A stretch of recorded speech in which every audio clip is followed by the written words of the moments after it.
சாள மீன நம்ம நார்மலா குழம்பு வைக்கிறத விடையும் இந்த மாதிரி மாங்காய் முருங்கைக்காய் போட்டு வச்சா ரொம்பவே டேஸ்ட் நல்லா இருக்கும். எப்படி பண்ணலாம்னு பார்க்கலாம். இதுக்கு நான் 1/2 கிலோ சாள மீன் எடுத்திருக்கேன். அது கூடவே தேவையான அளவு கல்லுப்பு சேர்த்துக்கலாம். ஒரு பெரிய லெமன் சைஸ் புளிய ஊற வச்சிருக்கேன். அந்த புளி கரைச்ச தண்ணியை இதுல சேர்த்துக்கலாம். அந்த மீன் மூழ்கிற அளவுக்கு புளி தண்ணி சேர்த்துக்கோங்க.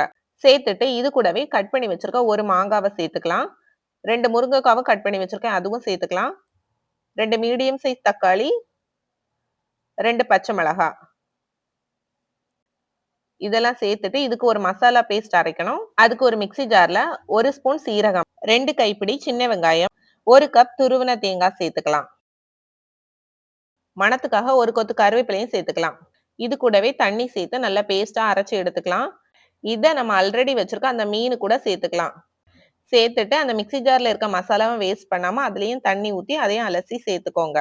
இது கூடவே 1/4 டீஸ்பூன் மஞ்சள் தூள், 1 ஸ்பூன் ஃபுல்லாவே தனியா தூள் போடணும், 3 ஸ்பூன் மிளகாய் தூள் போடணும். 3 ஸ்பூன் பெரிய ஸ்பூன்ல ஒரு மீடியம் சைஸா இருந்தா போதும். உங்களுக்கு காரம் கொஞ்சம் கம்மியா வேணும்னா மிளகாய் தூளை கொஞ்சம் குறைச்சிக்கலாம். இது கூடவே தண்ணி சேர்த்து கை வச்சு நல்லா கலக்கி விட்டுக்கணும். அப்பதான் மசாலா எல்லாமே நல்லா மிக்ஸ் ஆகும். குழம்பு என்ன கன்சிஸ்டன்சி வேணுமோ அந்த அளவுக்கு தண்ணி ஊத்திக்கலாம். உங்களுக்கு கொஞ்சம் திக்னஸா கூட்டு மாதிரி வேணும்னா தண்ணி கம்மியா ஊத்திக்கோங்க. இல்ல கொஞ்சம் ஊத்தி சாப்பிடுற மாதிரி குழம்பா வேணும்னா தண்ணி கொஞ்சம் ஜாஸ்தியாவே ஊத்திக்கலாம். ஊத்திட்டு இந்த டைம்ல உப்பு செக் பண்ணிக்கோங்க. உப்பு கம்மியா இருந்துச்சுன்னா இந்த டைம்ல உப்பு சேர்த்துக்கலாம். நான் கொஞ்சம் குழம்பு மாதிரி கன்சிஸ்டன்சில தான் வைக்கிறேன். இந்த மாதிரி அழகா கலக்கி ஒரு மூடி போட்டு ஹை ஃப்ளேம்ல ஒரு 5 மினிட்ஸ் நல்லா கொதிக்க விட்டுறலாம். அப்ப மீன் குழம்பு நல்லா நொர பொங்கி வரும். அந்த ஸ்டேஜ்ல லைட்டா மூடி ஓபன் பண்ணி அந்த சுத்தி இருக்க நுரையெல்லாம் எடுத்து விட்டுறலாம். குழம்பு பொங்க மட்டும் விட்டுறக்கூடாது. வெளியே வந்துச்சுன்னா அந்த மசாலா எல்லாமே வேஸ்டா போயிடும். அதுக்கப்புறம் மீடியம் ஃப்ளேம்ல மூடியை லைட்டா ஓபன் பண்ணி வச்சு ஒரு 20 மினிட்ஸ் நல்லா கொதிக்க விடலாம். கொதிக்க விட்ட உடனே அந்த தக்காளி, பச்சை மிளகாய் எல்லாமே நல்லா வெந்துரும். பச்சை மிளகாய் நல்லா கலர் சேஞ்ச் ஆயிரும். அந்த ஸ்டேஜ்ல நல்லா வெந்துட்டுன்னு அர்த்தம். அந்த டைம்ல ஒரு கொத்து கருவேப்பிலை போட்டு இறக்கிடலாம். இதே மாதிரி நீங்களும் ட்ரை பண்ணி பாருங்க. அண்ட் நம்ம சேனலை சப்ஸ்கிரைப் பண்ணிக்கோங்க. தேங்க்யூ.